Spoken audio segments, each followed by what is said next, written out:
जय हरी शेतकरी मित्रांनो, पुण्यश्लोक अहिल्यादेवी होळकर कर्जमुक्ती योजना 2026 या कर्जमाफीमध्ये पात्र असलेल्या 553 शेतकऱ्यांची सहकार मंत्री श्री बाबासाहेब पाटील यांनी एक प्रातिनिधिक यादी जाहीर केली आहे।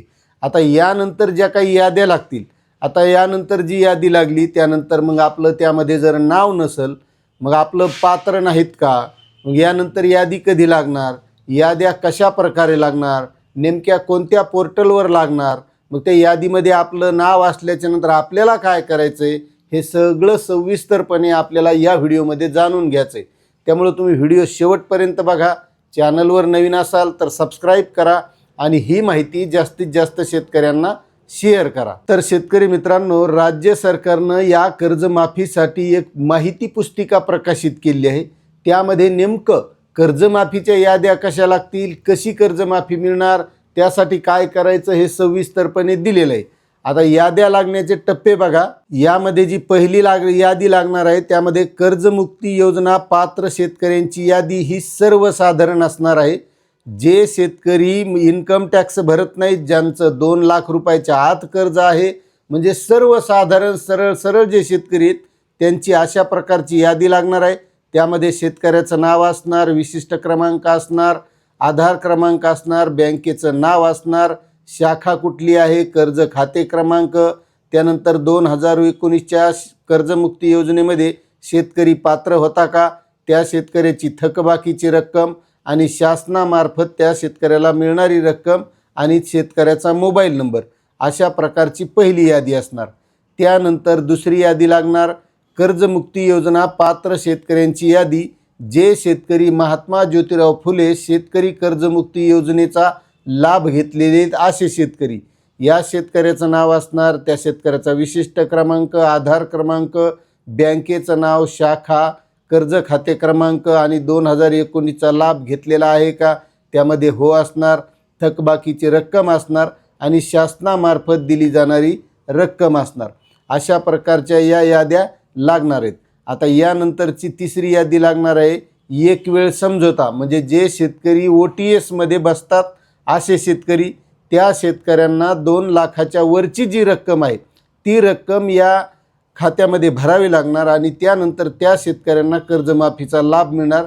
त्यांचं सुद्धा असंच असणार, नाव, विशिष्ट क्रमांक, आधार क्रमांक, बँकेचं नाव, शाखेचं नाव, कर्ज खाते क्रमांक, 2019चा लाभ घेतलेला आहे का, थकबाकीची रक्कम आणि OTS रक्कम जी शेतकऱ्यानं भरायची 2 लाखाच्या वरची आणि शासनामार्फत मिळणारी 2 लाख रक्कम आणि त्यानंतर मोबाईल नंबर।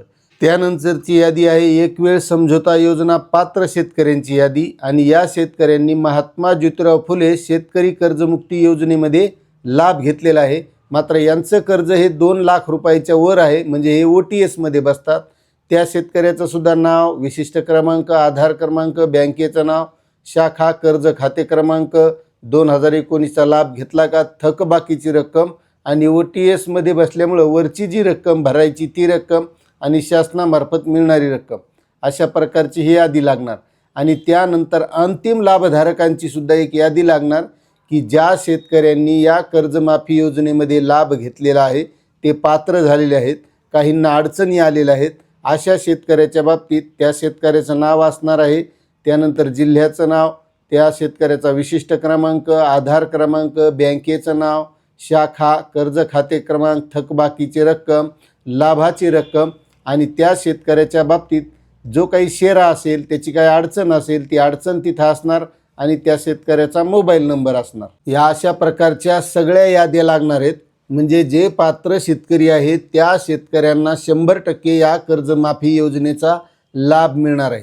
आता जे पात्र शेतकरी असतील त्यांना आपलं आधार प्रमाणीकरण आपले सरकार सेवा केंद्रावर जाऊन करायचं आहे।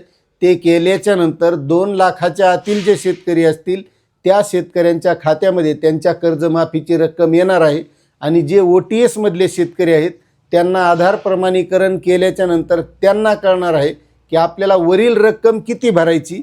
मग ती रक्कम भरल्याच्या नंतर जी काही कर्जमाफीची राज्य सरकारकडून मिळणारी रक्कम आहे ती रक्कम त्यांच्या खात्यामध्ये वितरित केल्या जाणार आहे।